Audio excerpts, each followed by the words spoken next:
You know, when you look at the pages of the Bible, what the prophecies have to say, and then you look at what's going around in our news today, it's like you're reading the same thing. I'm looking at an article right now.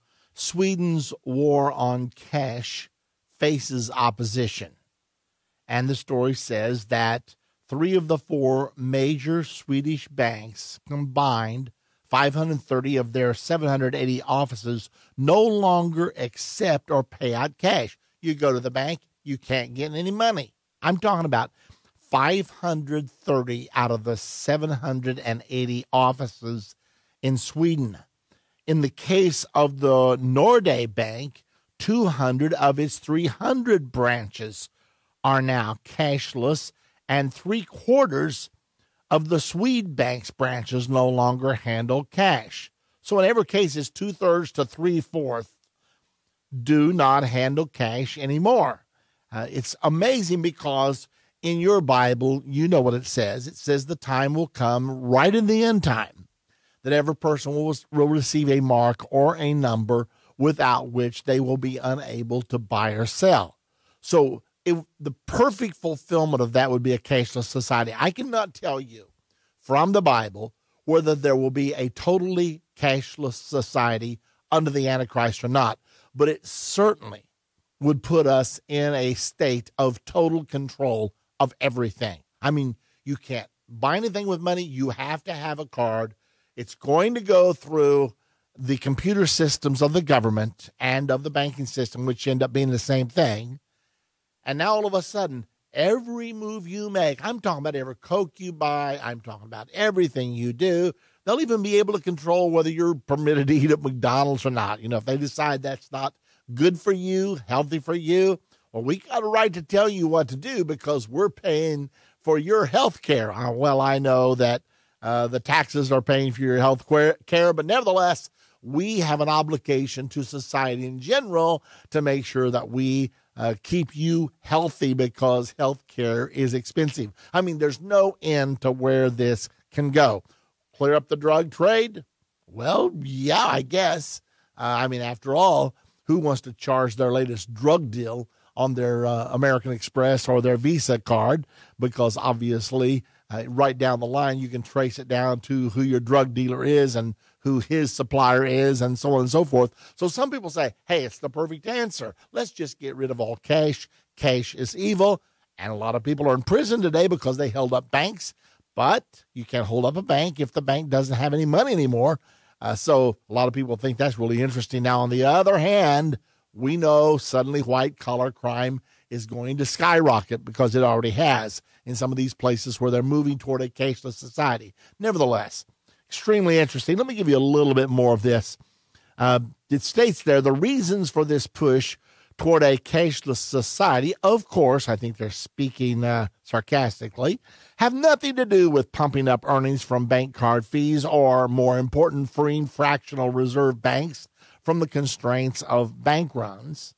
I mean, never mind that everything's going to go through a card, so there's a little fee on every single transaction. The banks love that. Plus, they eliminate a lot of teller expenses because there are no tellers anymore because there's no cash. Anyway, as time goes along, it says, our mission is to make people understand the point of cards. Cards are more secure than cash. Also states, according to Borsos, he's one of the spokespersons here for one of the banks, the reasons are the environment, cost, and security. We ourselves emit 700 tons of carbon dioxide by cash transport. It costs society $11 billion per year. And cash helps robberies everywhere. Hans Jacobson, head of Nordea Bank, argues similarly. Now, the article went on to say, fortunately, it seems that Swedish people are not falling for the anti-cash propaganda spewed by private bankers and Riksbank's officials and are resisting the trend toward a cashless economy. It is reported that last year the value of cash transactions in Sweden were 99 billion krona, which represented only a marginal decrease from 10 years ago. And small shops continue to do 1/3 to 1/2 of their business in cash. Furthermore, a study of bank customer satisfaction released by the Swedish Quality Index in October 2012 indicated that the satisfaction index was pulled down among customers of Swedbank, Nordea, and SEB by their policy of eliminating cash transactions at their bank branches. Even more heartening is the fact that Handelsbanken, the largest bank in Sweden, is committed to serving consumers who demand cash. As one of the heads of a private service at Handelsbank puts it, as long as we know that our customers are asking for cash, it is important that we as a bank are providing it. We see places where other banks are taking their decisions. We get customers from them and positive response. Fewer than 10 of Handelsbanken's 461 branches currently do not handle cash, and the bank's goal is to have cash in every bank, every branch by the first quarter of 2013. So there is a rebellion against the cashless society. Ladies and gentlemen, we don't want to be placed under the control of government. There's just something about the human psyche that wants to be free. We do not want Big Brother looking down our collar all the time, watching everything we do. We love freedom because what that really is slavery. Anytime you have a strong government, it enslaves its people. And the bigger the government, the more slavery we have. And sometimes the very people that say they're against slavery, they do want to monitor your emails, and they want to monitor your websites, and they want to monitor your phone calls.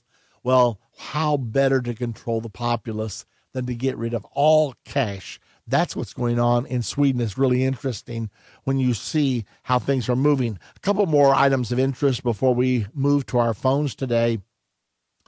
Mr.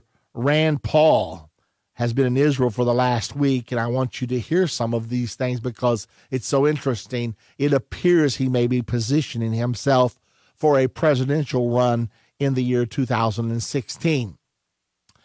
As a week-long visit to Israel comes to a close, Senator Rand Paul says U.S. should not meddle in decisions regarding settlement construction, but on issues of Iran, Jerusalem's decisions are having ramifications for the entire Middle East, and therefore they do concern the United States of America. Rand went on to say, it is none of our business whether Israel builds new neighborhoods in East Jerusalem or withdraws from the Golan Heights, and the U.S. should not tell Israel how to defend itself. He said that just Saturday night at the end of his week-long visit to Israel. Paul, they call him a maverick libertarian senator. I mean, I guess in some people's opinion, he is a maverick. Nevertheless, he was elected senator. He's known for his advocacy of slashing U.S. foreign aid, said at a press briefing that one issue of cutting aid to Israel, something he advocates as part of a gradual process, did not come up during his meetings with Prime Minister Netanyahu or President Shimon Peres. Paul said that he was not interested in the message of his trip being that he came here touting and spouting cutting aid to Israel. I came here to show that I am supportive of the relationship between Israel and America, he said. Now, the reason this is so critical and so important is because his father, Ron Paul, shook the establishment up. He stood toe-to-toe with Romney, with Obama in the with Romney in the Republican primary debates and the other candidates, and he really forced many of them to alter some of their stances because of his stance for fiscal sanity and for balancing the budget. And so a lot of people are really enamored of the philosophies of Ron Paul. Well, those same followers, and they're out there by the millions, they very possibly will transfer their allegiance to Rand Paul, since Ron Paul is now retiring from politics. He did not run again for office, so he will be moving out of the House of Representatives. Nevertheless, now Rand Paul comes along. He's now in the Senate. He is a rising Republican star, and he makes this visit to Israel, and he says very emphatically, now make sure you understand the importance of this. The United States has no business telling Israel, whether Jerusalem can be its capital or not, or whether they can build in East Jerusalem, or whether they can build in Judea, Samaria. We have no right to tell them where their borders should be. Now, if I were Israeli, I would be saying, this is our man. I mean, after all, finally, because everybody else seems to toe to the party line. Nevertheless, this is what Paul talks about. Paul said he was not talking about anything different than Netanyahu said in his 1996 speech to Congress, in which he advocated Israel gradually weaning itself off of American aid dollars. Netanyahu had said, we're a wealthy country. We don't need America's foreign aid. And when we take America's foreign aid, we make ourselves beholden to America's opinions about our foreign policy. Therefore, if we were not taking money from them, they would have much less compulsion to tell us what we should and should not do. Paul went on stating that the U.S. gives more foreign aid to Israel's neighbors than to Israel. Paul said that if the U.S. gives 20 F-16 fighter planes to Egypt, Israel then feels it needs to buy 25. Or if the U.S. gives Egypt 200 tanks, Israel feels the need to purchase 300. So Paul says, look, what if we cut off all foreign aid? We are supplying more foreign aid to Israel's enemies than we are to Israel. It would be a net gain for Israel. Now, all of you out there know that I am a very strong supporter of Israel because I believe God, I know God is a very strong supporter of Israel. So I'm definitely on that side. But Paul is simply making a very logical argument. We're helping your enemies more than we help you. And he says, if we do need, he said, we're broke as a nation. We're broke. We've got to quit giving money away that we have to go borrow from China in order to give it to you. And now we owe for it. I mean, if you've got to borrow to give someone something, you're already digging your own grave. Well, that's all Rand Paul is saying. And he said, we should not cut this off in one fell swoop because it would damage too many people, but we got to do it gradually. And he said, for sure, we should start cutting foreign aid off from those people who burn our flags, who demonstrate against us, who say death to America, than to Israel, which has proven to be our steadfast friend in the Middle East. So this was the message of Mr. Rand Paul, and it's very interesting that he's making these speeches in Israel as he may well be gearing up for a 2016 presidential run. Finally, the article says, while Paul said the U.S. should not meddle in Israel's decision-making regarding settlements, construction of the Golan Heights, he said Iran was a different issue because it had ramifications for the entire Middle East peace. Interesting.